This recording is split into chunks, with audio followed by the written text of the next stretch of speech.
Thank you for remembering. Yeah. We had done carrying, hadn't we? Yes, For because sure you we did. talked Think we- about her ability to read. Yeah. That's right, and how she squealed. Okay. Yeah. Okay, here we are again. Just for those listening, today we have here all of Bart's family minus Olivia, who's on her mission right now in Taiwan. We've got Devin and Alex, and then I'm here. Ryan will be joining mid-session, so you'll hear him walk in. The last time we were talking about kind of memories of each kid, and we made it through, we're to Tamari. So if you guys would each talk about some of the memories of Tamari growing up, things that you remember, and then if each of you want to address that, and then go on to Devin first. Even though there are earlier memories of Tamari, I think maybe one of my, well, I have two really fun memories, I think, when she's just toddler and just past toddler size. The one I have a memory of because I had made a goal to write more in my journal, and I didn't do very good at that, but I wrote about Tamari trying to climb up on a rocking chair. And the rocking chair had an Afghan, I'm pretty sure it's one that Grandma had created, and she was just, just barely learning how to do that kind of stuff. And she had her little fingers just tight into the Afghan, and she pulled herself up on that chair and turned around and sat herself down, and she was so proud of herself. Then there was another one that has to do with climbing also, and I have no idea how she did it, but you guys remember our home in Fountain Green.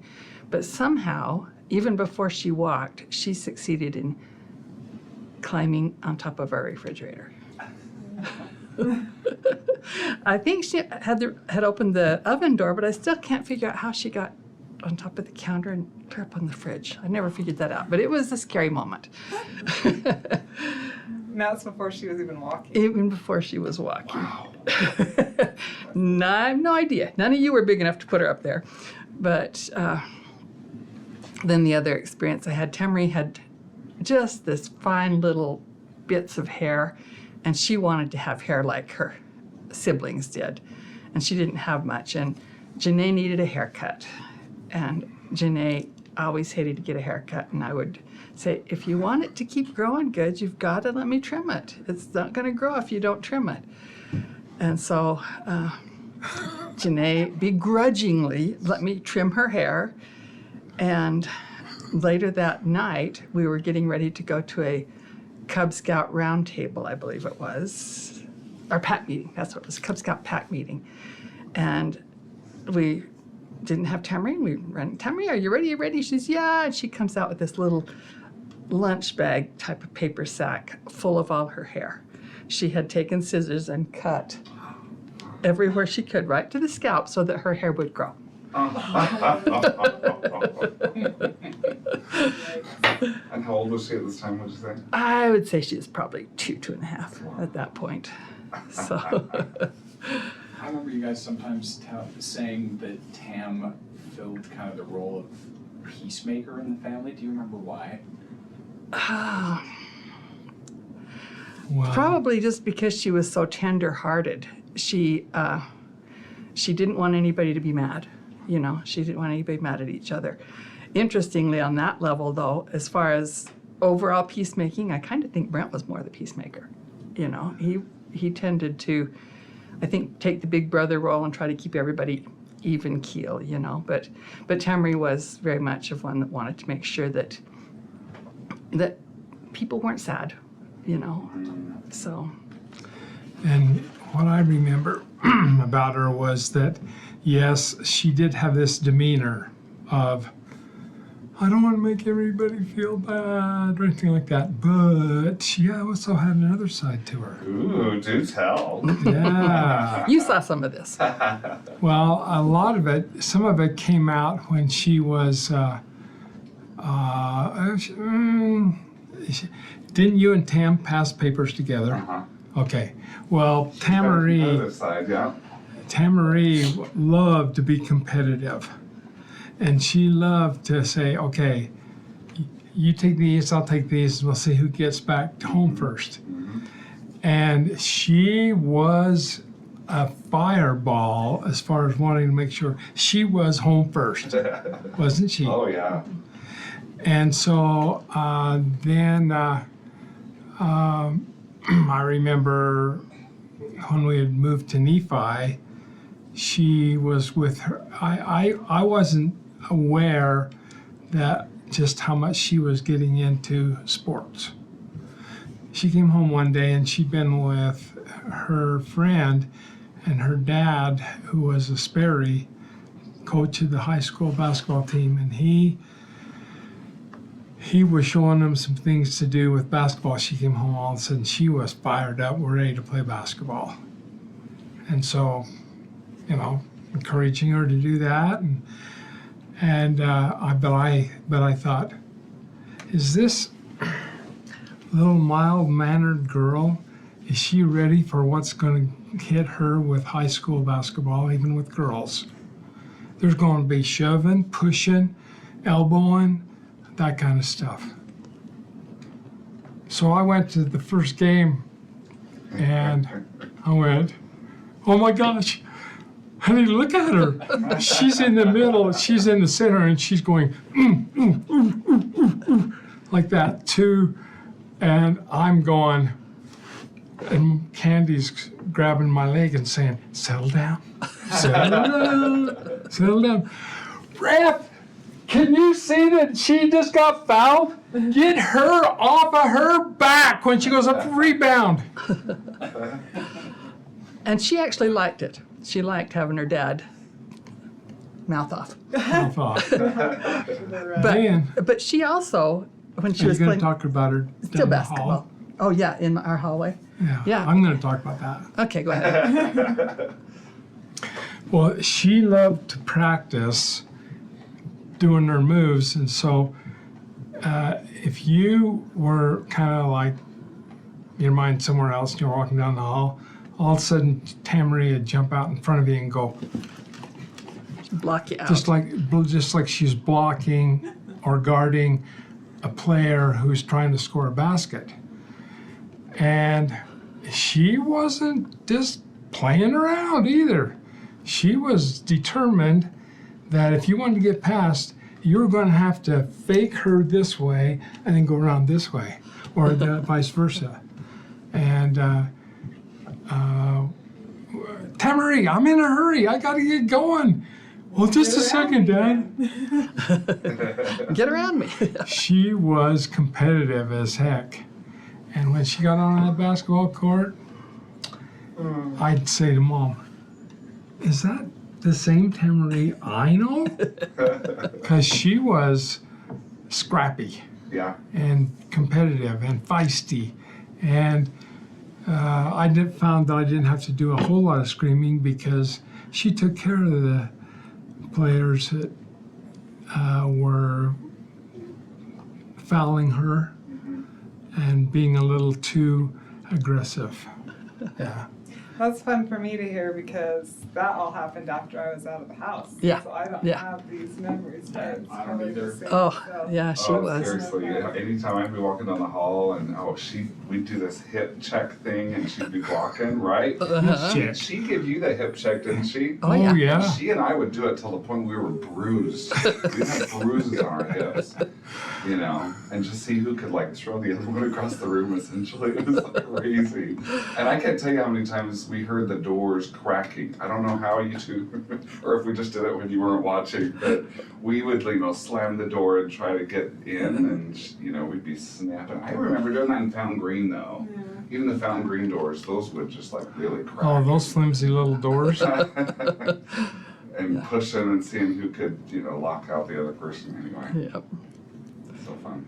Okay, now on to Devon. Memories of Devon. Ah, Devon. Let's see. Janae got to I- be here for the part we talked about Janae. Bart missed that, but thank heavens it's all recorded. Yeah, yeah. But as though I'm not here. As though Devon's not here. Devon, without a doubt, was our last child. If I had any doubts about it, they were over as soon as he started screaming. And he screamed for a long time, day and night. And he was a big baby.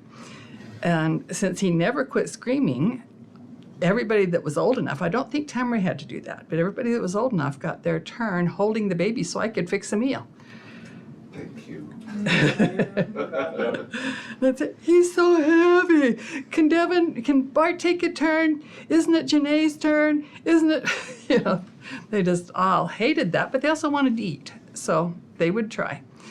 And I remember another time, Steve, you know, cool, calm, and collected Steve, he came and took over when I got home from work, or when he got home from work, excuse me. And I was at my wit's end. And he says, let me take over. And so he took over, and I think I was cooking dinner, and I all of a sudden thought, I don't think this is okay. Something's wrong. So I walked into our bedroom, and he had laid Devin down in the middle of our bed, and it was a water bed. And he laid him down in the middle of the bed, and he was shaking that bed for all he could shake it. Devin's like, yeah. Woo. And he says, it's either that or I'm going to kill him. I've never heard this story. This is great. Well, I didn't want to inflict any harm on him. I just figured get him in the middle of the water bed and take out my frustration there and whoop, whoop, whoop, whoop, whoop, whoop. Yeah. We had a similar thing with Shayla and Ryan in the middle of the night once. Someone said, okay, I'll take over. You go out in the other room for a little bit. It's fine. Yeah. But, you know, Devin was always full of life. And he always wanted to be just as old as everybody else. And I can remember, you know, you guys had all reached an age with I don't think Tamara was at that age, but everybody else got to take turns being in charge when we left. And one day Devin says, I'm going to be in charge today. And I said, I don't think that's going to work. But he was determined he should have a turn being in charge. And What happened? Isn't that the time that honey? Oh, you know what? Tell that story, even if Yeah. it wasn't the time. I don't think it was that time, but From tell my the memory, story. I don't think I ever got put in charge.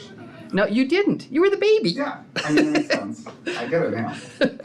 But yeah, but there was an experience where I was, I think, at girls' camp, and you know, Grandma would take care of emergencies, you know, but you guys were around. Dad was working at the farm, and I came home from the girls' camp, I think, about the same time you came home. I think it from was the Girls farm. Camp because I was with you. Because Uh-huh. I wasn't home when this happened. I just Yeah. remember coming Oh, into it. sure, right. Yeah, I was not home. You wouldn't have done anything like what she's just going to talk about. But I mean, basically, you know, we get the story because we weren't there for it, but there was honey everywhere.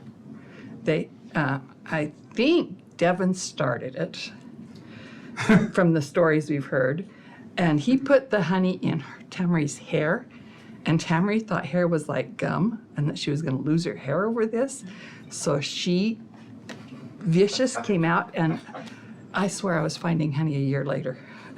They threw so much No honey. exaggeration. My understanding is that they were doing dishes and their hands were wet. And they realized if your hand's wet and you put it in honey and quickly come out, the honey doesn't stick. So it started innocent. It started very innocently. It's like, oh, innocently. Yes, cool, yes, look, yes, yes. look. And all of a sudden I it's- remember. Somebody throws. It just kind of took on a life of its own. Yeah. And I'm not sure where the older kids were. I think they were all trying to steer a wide. I think I remember where we were. Do you? I Were we think at a thing in Salt Drug-free Lake? youth Drug-free conference youth conference up in in Salt Lake. Oh, so you were with Three too. of us Yeah, were the with three of you. us and you were Oh, up that, and then okay. when we came home, we all came into That's right. honey everywhere. And And where- we're like, And how Karen escaped it, I don't know, because it was only Devin and Tamari that. She was probably downstairs reading a book or watching Little Probably, Mermaid. probably. Well, and the thing about every kid is a little bit different is so true. So things that we had tried on our other kids that had worked, naturally we tried them on Devin. And his response was,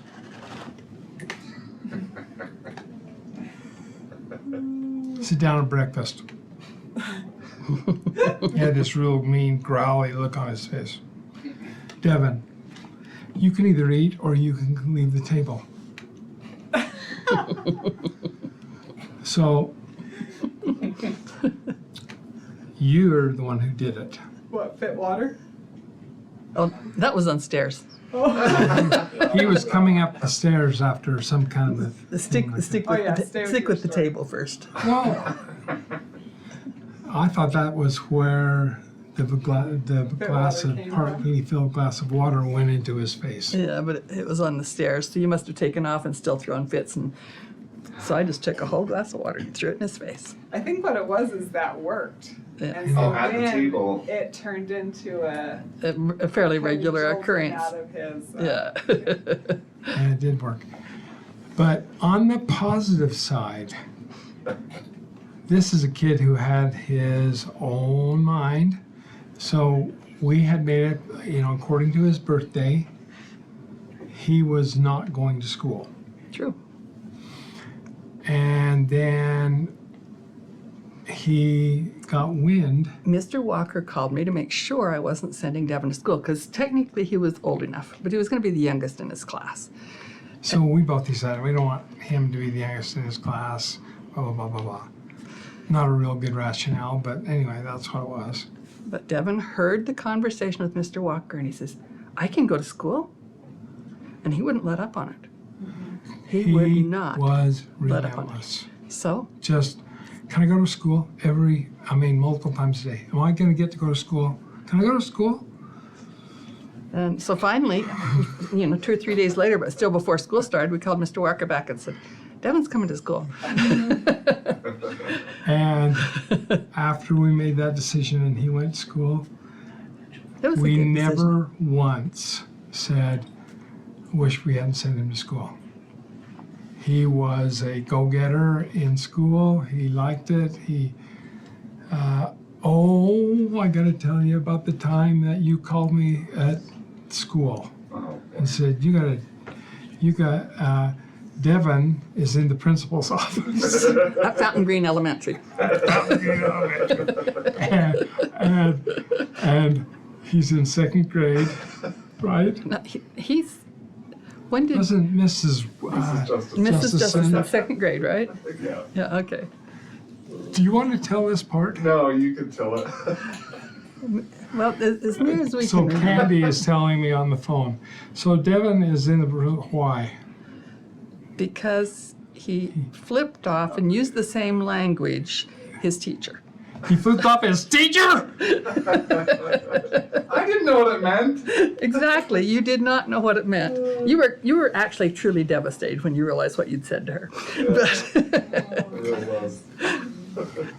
So anyway, we had adventure after adventure after adventure with all of our kids, and here's what we learned: they're all different, but they're all awesome, and they all have we loved them all, So no matter what after- they did. Yeah, after we left last time, I was kind of reflecting, and I realized we talked when we first started talking about the kids. We talked about Brent and Bart as twins, but I don't think we told individual stories about Bart and Brent. We talked a lot about twins, and then me coming in and how that whole thing played in. But will you guys just address quickly a couple memories of Brent individually and then Bart individually? okay, I think I addressed just a little bit ago that I thought maybe Brent was more the peacemaker. Yeah.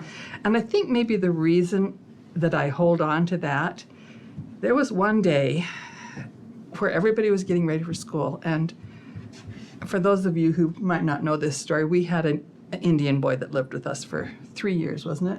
Mm-hmm. And he was 4 years older than Brent and Bart. And he was a really great boy, but he had learning disabilities, so it was quite a bit of challenge to work with him on schooling. But this particular morning, everybody, now we didn't have Devin yet, so you can't be blamed here. But everybody was just off that day. And I was doing everything I could to try to get these kids ready for school and out the door. And, you know, this one dragging their feet for this one I can't find this one I don't want this for breakfast, don't we have this? And, you know, it was just a hard morning. And then Brent said something, and it wasn't even bad. But I did not realize I was holding on to the stability of Brent at that time. And when he said something that was out of line, I just knocked him into a wall, left a skull-sized hole in the wall about like this, and felt horrible until we could afford to repaint that wall. But I was holding on to that. He was the one that was real even keel for us. And he joined the traders, you know.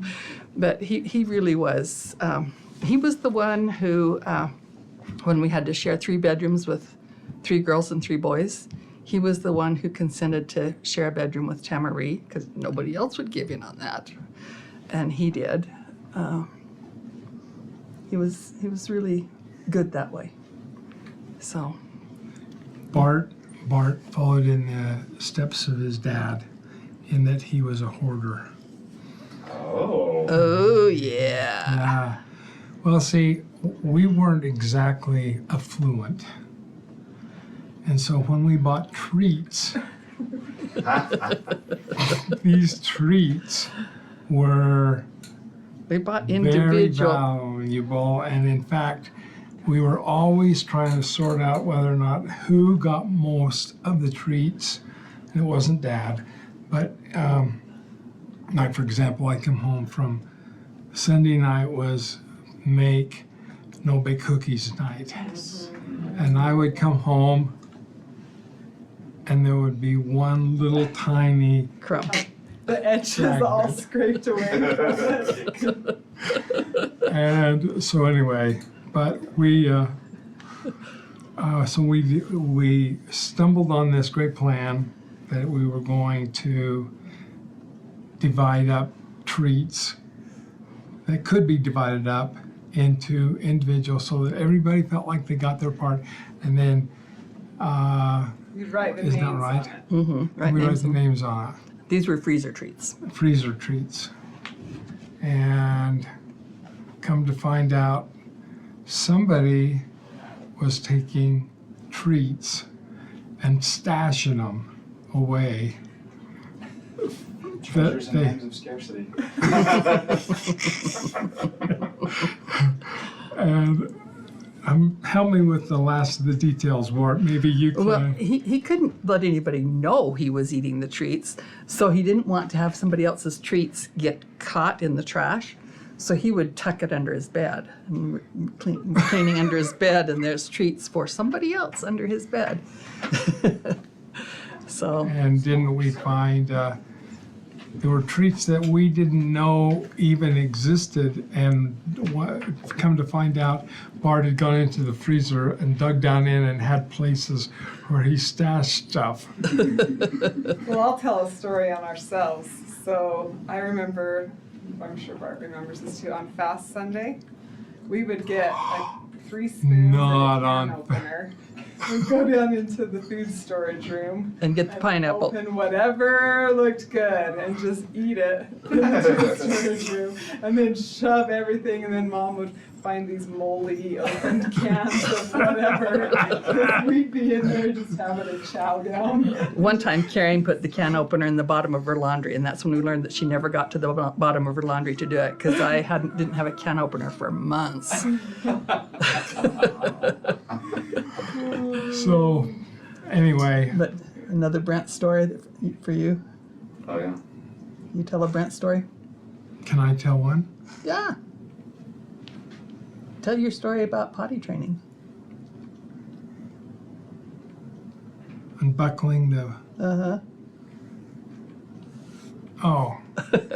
Well, we were trying to teach the kids how to potty train, and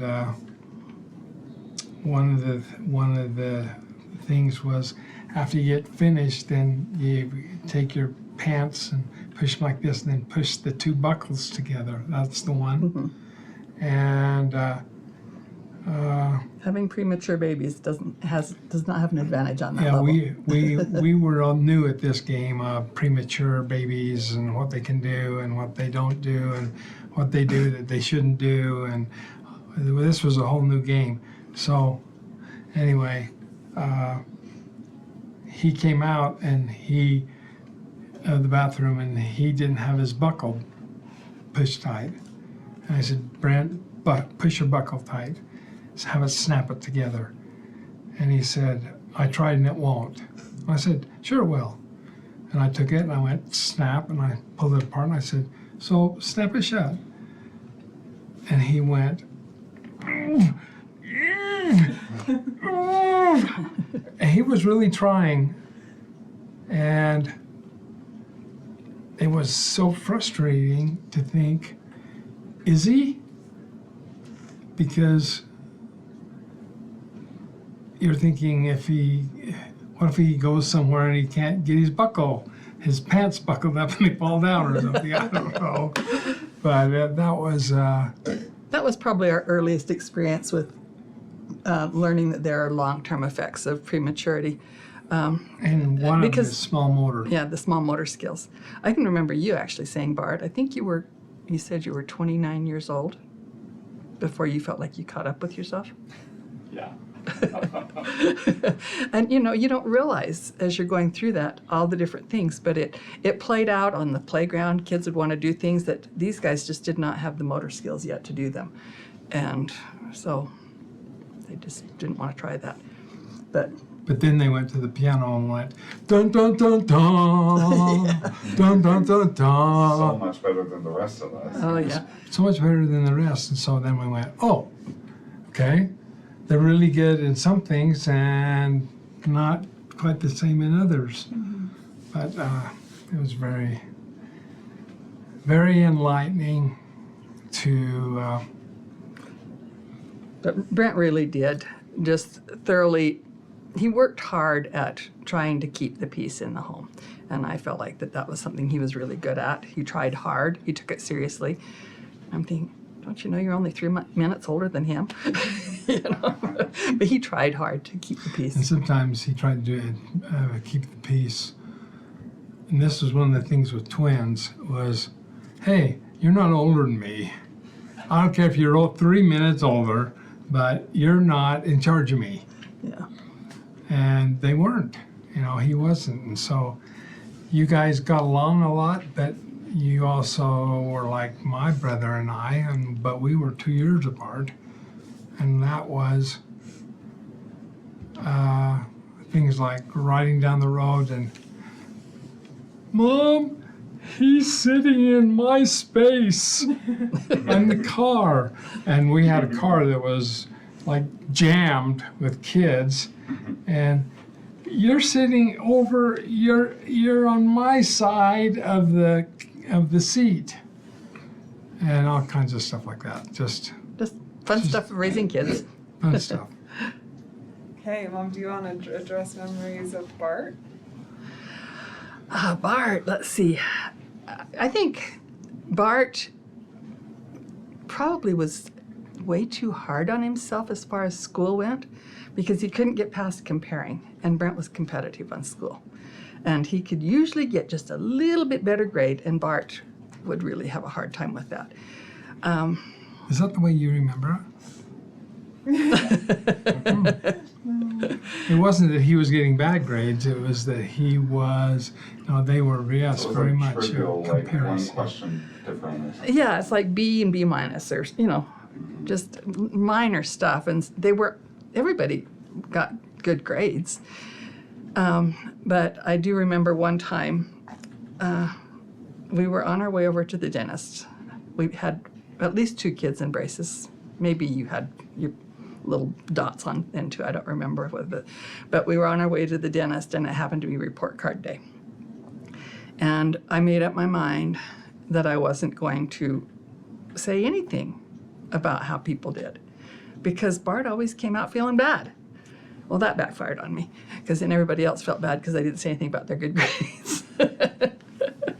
So it took Bart, I think, quite a while to, in fact, maybe once you're in middle school and didn't have to go on Brent's shadow, would you say? Yeah, maybe. Yeah, because he just somehow always felt like he was a little less than, and I just hated that because there were so many ways that he was a delight, and he had a hard time seeing that. You know, it's interesting because when you have two kids together, it's hard to separate out some of the memories. But I know that Bart was pretty much always willing to go along with what Janae insisted they do. Janae was actually the oldest kid in the household. She was the bossy one. One just popped in my mind about Bart, and that is the first time I came home and I wanted Bart for something, and I said, "Where's Bart?" And she said, "You said he's down on the Cedar Hill." Oh yeah. And I said, "What's he doing down on the Cedar Hill?" "He's practicing his singing." I think it was for the high school. Would it have been Greece? It was just for voice lessons. Oh. Wow. Just for what? Voice lessons. Just for voice lessons. And I thought, that is so amazing. You rode your bike? I think I drove. Oh, you had a license. Yeah. Yeah. Wow. Because But then I could drive because my teacher was in Manti. Oh. that's when I got a real appreciation for how much he loved that kind of thing, because if I had gone down on the Cedar Hill to sing, I would have gone, somebody is out here is going to hear me, and when they do, they're going to go, oh, they're going to laugh at me. And I actually think that part of the reason, you can tell me if this jives with some of the stuff you remembered, that you wanted to go on the Cedar Hill is because you could actually just let your voice go. Yeah. You know, you I didn't have to worry about. someone listening. Yeah, and you could really challenge yourself. So it was a good experience. And that was the best thing for you, to go to Manti and get this guy who could give you voice lessons, and it's blessed your life the whole way through. Another thing I have to say in regard to that is how fast we ran to the TV when the Mormon Tabernacle Choir was going to be singing, because then we'd look for Where's Bart? camera. Hurry up, Oh, get got it on his board. ear. Move over a little. Move over just a little bit more so we can see Bart. I remember this, but that's, because I was in Chile at that time, so I was always saying, "That's my brother." Yeah, that was. People that was would come up to me and go, "Is your son in the Tabernacle Choir?" And I said, "Yeah." I say, "Yeah, I thought it was him. We saw him when we were watching the choir the other Sunday, and it looked just like Bart." I said, "It's because it is." So anyway. That's awesome. Another one, Dad and I talked this week about a memory, and it's not related to a specific kid, but it's a fun one. When we'd go cut wood, Oh yeah. and Oh. what we would do to carve out our spaces. So yeah, talk about that. Well, going back to the whole idea of we were not really very affluent, it was, I'm embarrassed to admit that I would go out and watch the electrical meter turn. And when I'd step out and I'd go, "Look at that thing go. Oh, we're never going to be able to pay the power bill this month." So then how are we going to cut back on electricity? That was a home that was built to be heated by electricity. And it was done at a time when power costs were very low. But now as they're going up. So, okay, we'll get a wood burning stove, put it down there, and then we'll burn wood, and we'll get a water heater that's in the closet just right next to where the stove is, and we'll heat water, and we'll heat the whole house with it. And I'll be danged, We did it. There's only one little hitch. Work. All of that. Wood. Oh my gosh. So I would load up the kids in the truck and we'd head up in the mountains and zing, zing, zing, Now, zing, mind zing you, with my power this is saw. a 3-seater truck, Right. and there's eight of us. 8 of us. Yeah, 8 of us. So obviously the kids didn't get to ride in the front, they rode in the back. After we got the truck all loaded, what I found out later was that the kids would load the logs as they would carry them up they carry it to the truck and then I'd lift it up and push them in. But the kids had pushed the logs to where they were spaces, cubbies. And then when we'd get ready to take off, then they'd crawl up in and find their own little cubby and slide in there. Of course, I was looking at it from the point of view of, that's just that much less wood we can take home. They were looking at it as, but how would you like to sit back here on top of these logs while you're bouncing over these rough roads and we're about ready to get thrown out? So we took home a little less wood, With lots of cubby homeroom. but the holes were in there and the kids were good to help me. Very good. I think we learned a lot by going on those trips and the value of work and work ethic. Yeah. And just that we do things and that's how we get our house warm. I mean, just drawing that connection I think was really valuable for us as kids. Yeah, and we felt responsibility for it. I mean, I still tell people it probably seems like I grew up a century ago, but I grew up in a house with a wood-burning stove, and we went up in the mountain and got wood and came down and chopped it. But you at least had indoor plumbing. I do remember, do you guys remember the time you said, if we can learn to turn off the lights, we will maybe save enough electricity to do a trip to Disneyland? And that was the big thing. We were all like, somebody would be in the room, sorry, light off.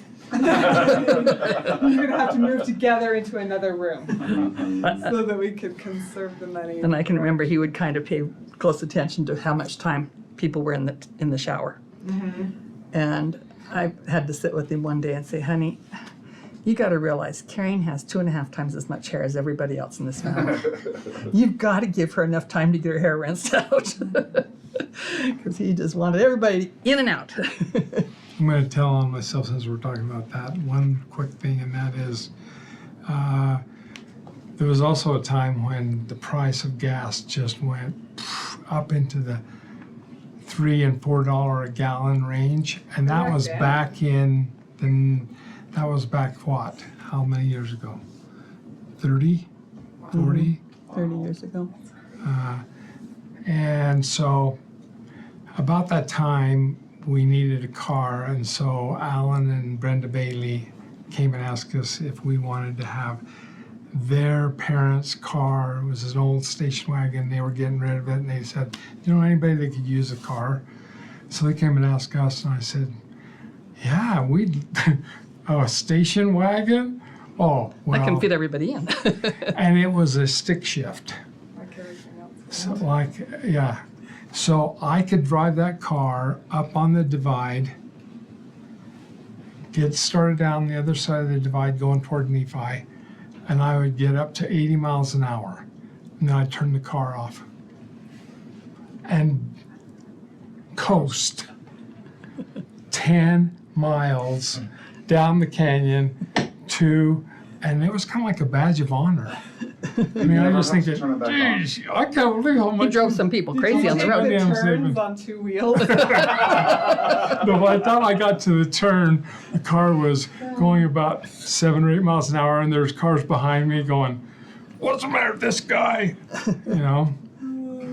He was considerate. He'd pull kind of over so they could get past him easy. Yeah. But then he did the same in reverse, got to the top of the divide and turned it off coming home. Coming home, I'd come out on top of the divide. It was only about a 3 or 4 mile drop, but just to see how far I could coast and think, man, my gas mileage was just going sky high. I mean, as far as how many miles I was getting to the gallon, I was considering it was turned off most of the time I was driving to work. 20 minutes. Okay. Okay. Oh my gosh. Okay, so tell us if you were to say one or two of the biggest challenges you faced as an adult, what would they be? One or two of the biggest Challenges as an challenges. adult. Having a family. I can tell you something that I kind of said glibly. I said to Steve, it's probably been 35 years ago. I said, my biggest challenge is my health. And Dad looked at me and he says, yeah, my biggest challenge is your health too.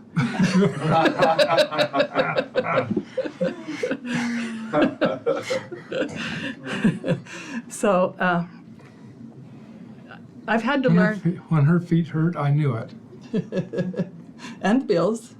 Huh? And the bills that we had to And the have. bills that were coming. But I've dealt with Fibromyalgia. I've dealt with Don't pain. get me started. Yeah, most of my life, and so learning how to deal with pain and not just hibernate. I think for me, one of my happy moments was actually when I found out it was fibromyalgia, and I went into the doctor because I wanted to get some physical therapy. And I don't know how many of you remember Dr. Peterson in Nephi, but he was pretty good to work with fibromyalgia. And I just went in and I said, I'm here because I would like to get some physical therapy to work through this. And he looked at me like he was totally shocked. And he said, you want physical therapy? And I said, yeah, I'd like physical therapy. And he says, that is such a pleasant surprise. He said, most people that come in with chronic pain like yours just want me to give them a pill to take care of it. They're not willing to do something to get rid of it or to, alleviate symptoms. So, he gave me the physical therapy. Then I think probably the other challenge really was having our children so fast. Being able to stop and smell the roses wasn't really part of the picture. It was just go, go, go, go, go, super hard all the time.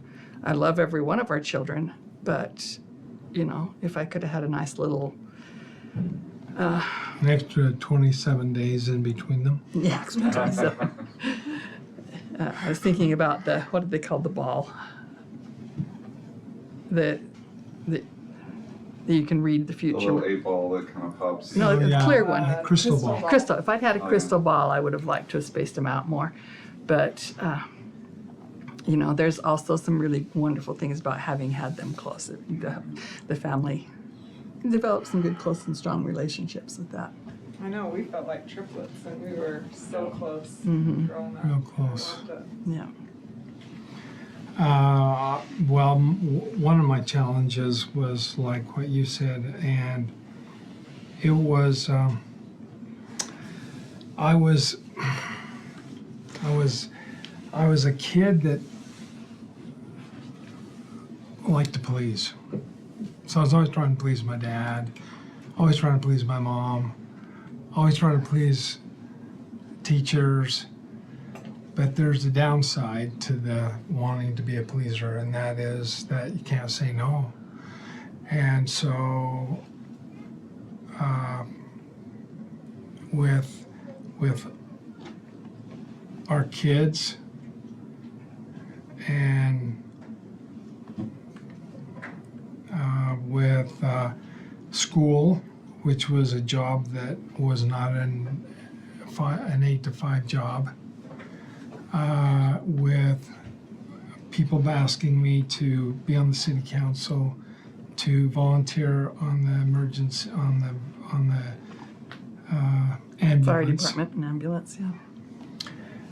With being, trying to help my dad on the farm, Be on the Lamb Day committee. be on the Lamb Day committee.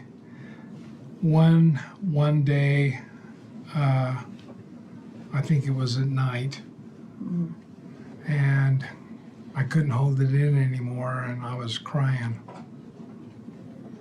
She said, "What's the matter?" And I said, "I'm a jack of all trades and a master of none." I'm not doing anything well. I'm not a good, on and on and on and on. And and I, looking back, feel like it was because I should have been able to say, not now, to some of those things. Not now. I got a family. I got this. I got that. Not now. But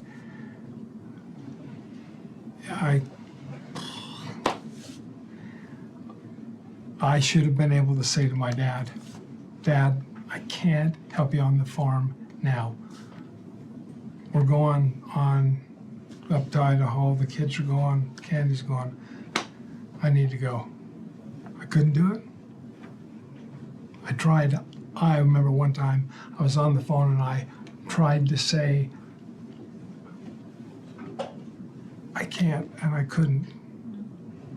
It was a major dilemma in my life. And then the other one is that I had a dream, a dream, not a real dream, but just, I went to a conference once where somebody was sharing with us things about positive thinking and doing well and accomplishing your goals and all that. And Bob Moad.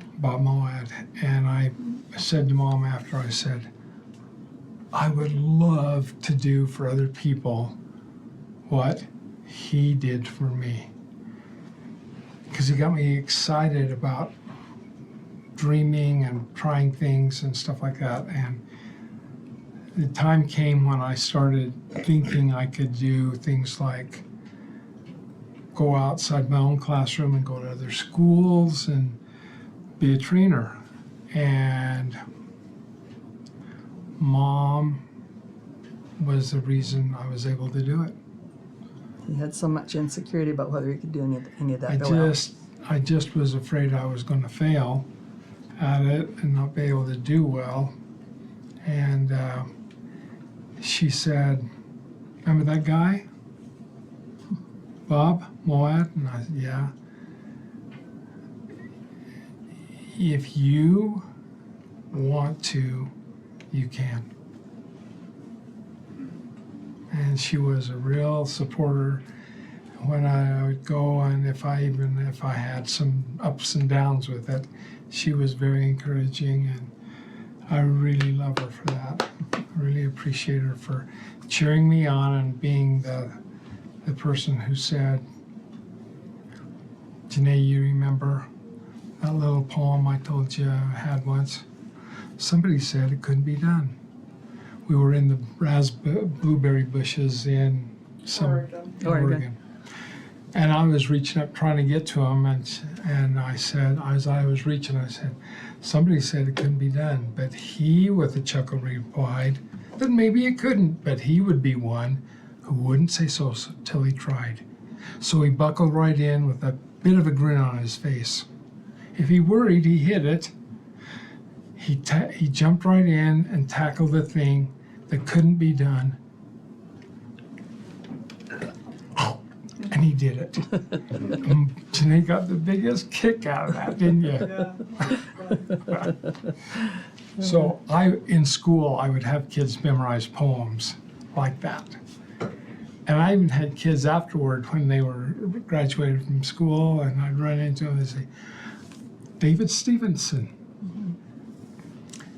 who is an administrator now in the Alpine School District, and he said, I still remember a poem you had us learn when I was in the 6th grade. And we were talking to a group of teachers, potential prospective teachers, and so. This was just a few months ago. Yeah, and so I just thought. I remember Dad having us memorize The Touch of the Master's Hand. Mm-hmm. Was battered and scorned. So yeah, I remember that. The old violin. No, the old auctioneer thought it scarcely worth his while to waste his time on the old violin. He held it up with a smile. I won't keep going. If we got up early and memorized it. Yeah. Well, I had great kids and a great wife, and so now I'm living the dream. 11 minutes. See, 11 minutes left. So I wonder, we could tackle some of these other questions. Or Dad, there's a few we talked about during the week that I made note of. Okay. Should we talk about those? Yes. Okay, one of them was tamari and raisins. Oh. Dead flies. Did I just swallow it? I love raisin-filled cookies. I love cinnamon buns with raisins in them. And I would always make a big deal about having Mom put raisins in. And Mom and Tammy would go, ew, raisins. What's wrong with them, Tammy? They're like dead flies. And she still feels that way, and none of her kids like raisins. She rubbed off on her kids. Okay, talk to us about the green booger machine. Oh, yeah, I'm glad you brought that up. I think you kids, one of you ought to tell a little bit about that. But the green booger machine was this big green Chrysler car. It's the color of split pea soup. Split pea soup. And it had a vinyl roof. Do you remember the vinyl roof? And it was, where did we get It's it? a nice Did we go car. on a car lot and buy it? We got it from my No, dad. we got it as a hand down from her dad. And of course, it only got about 6 miles a gallon, but oh well, it was at least 4 wheels. And so we'd have the kids get in the car, Mom would take them down to lessons down in Moroni. This is when they were in middle school. Yeah. And This one day, should we have them tell it? do you guys want to tell the story? I don't know if I remember it. Well, Is It's- it Finish that stated- thought, It's, yeah. it's Okay, the this idea. one day we were driving away from the school to take you over to piano lessons, and all of a sudden, somebody in the car. Said- It was you three, Brent, Bart, and Janae. hit the floor! It was duck. And I'm going, what? Duck! And the kids disappeared. They just disappeared. They dropped down on the floor of the car. Somebody that we knew was walking down the street, and we were embarrassed to be seen In that green booger machine. So we hit the deck so we wouldn't be seen in that car. And then I remember when we finally had saved enough money to get that Astro minivan, and we pulled into the parking lot of the sales lot, and we were in that little tiny Toyota Celica. Yeah, all 8 of us. 8 of us piled out of that thing, and the salesman. Pop the hatch! The salesmen were like, "Oh boy, do we have a sale here?" It was like watching elephants come out of a jelly bean. Every kid wanted to have a say in that car, so Oh, they every knew, one of them they wanted to knew. come. No one wanted to stay home, yeah. Yeah. And then I remember the first time you dropped us off at the middle school, I was sitting proud in my chair, made sure I took my time getting out because we were in the awesome brand new Astro minivan. Plus, do you remember? So during that trip, to purchase the van, there was one other van that you wanted to test drive, and it was a little bit cheaper, but we didn't like it as much. So do you remember? Like, you were in the front. We got back to the lot, and you guys were in the front, and us kids were in the back, like trying to. It's really tight. Oh, that's comfortable. Get your shoulder up, Dave. I do You were talking remember to that. salesman. Finally, you guys like, go back.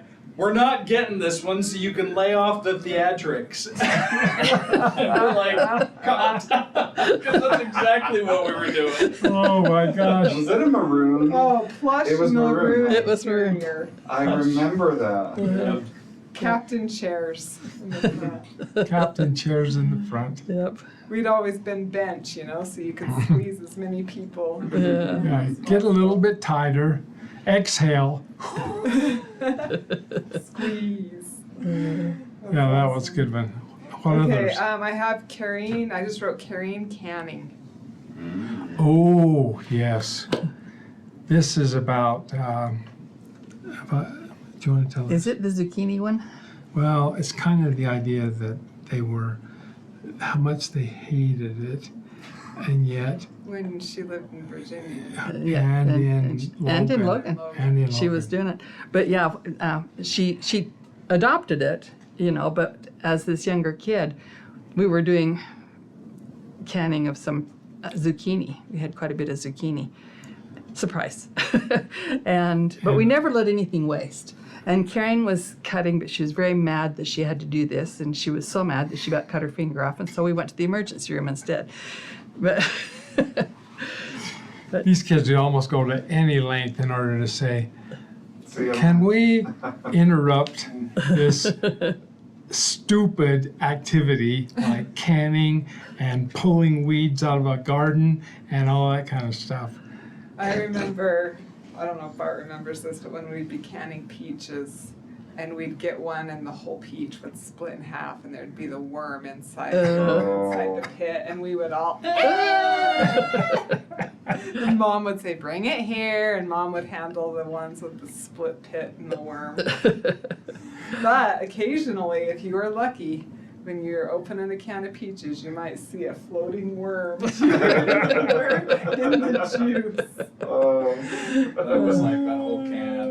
Okay, well, first of all, Janae, I'll still remember, I can remember her now, yelling out the bathroom window, which faced the garden. And we were out there.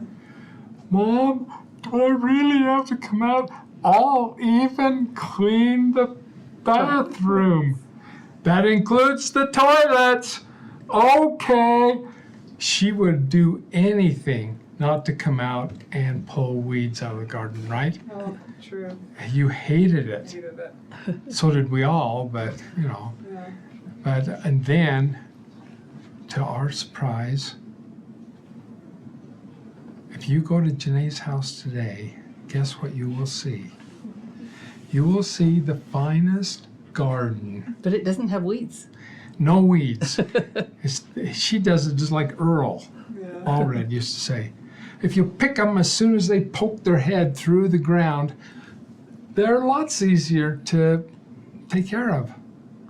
And Janae has this gorgeous garden. And I'm thinking, is this the same girl that hated the garden when she was a kid? And then Karine, when we went up, the first time it hit me was when we were going into her house in Logan, and she and Brian were going to Utah State. And she had the cupboard loaded with bottled fruit and vegetables.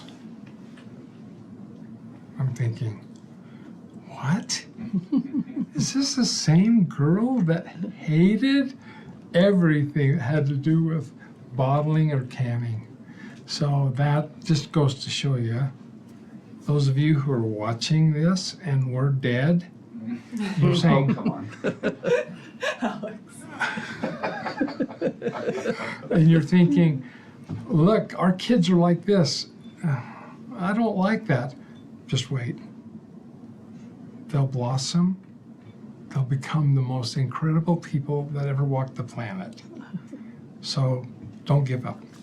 Really quickly, let's have all the grandkids just hop in there for a cute little, just be in there with Grandma and Grandpa come in. really quick.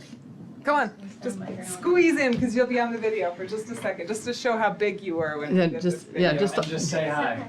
Just hop in Wave, and say hop hi. in and wave. Someday your kids will look at this and say, my dad was that young? In fact, tell us how old you are. We'll start with Jeremiah since he's the oldest. You'll have to kind of. Get down so There you you can go. see yourself There you go. in the screen. I'm Jeremiah, I'm 17. I'm Jake and I'm 14. I'm Ethan and I'm 10. I'm Levi and I'm 7. Awesome. And then we've got Alex. Why don't you? We've got a couple minutes. Yes, Alex, Alex. pop in. Lisa, pop Too in. bad. We'll just all wave because you know you think that that's dumb, but then you look and you're like, oh my gosh, everybody's changed. This is so for much. posterity. So we'll have the adults hop in really quick. Yeah.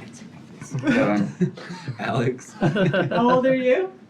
I mean, that's just so harsh. I just turned 40. Wow. 26. Awesome. Okay, Bart and Lisa. In fact, we'll just hop in all together, Ryan, with Bart and Lisa.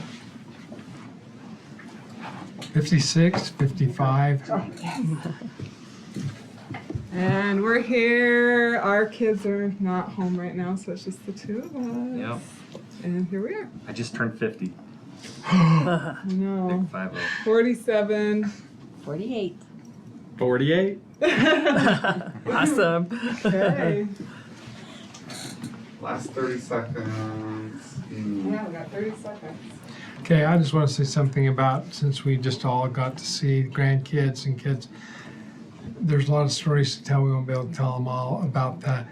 When our kids met and ended up with the spouses they did, we all, both Candy and I both said, these kids that we are getting into our family through marriage are just as good and wonderful as our own kids.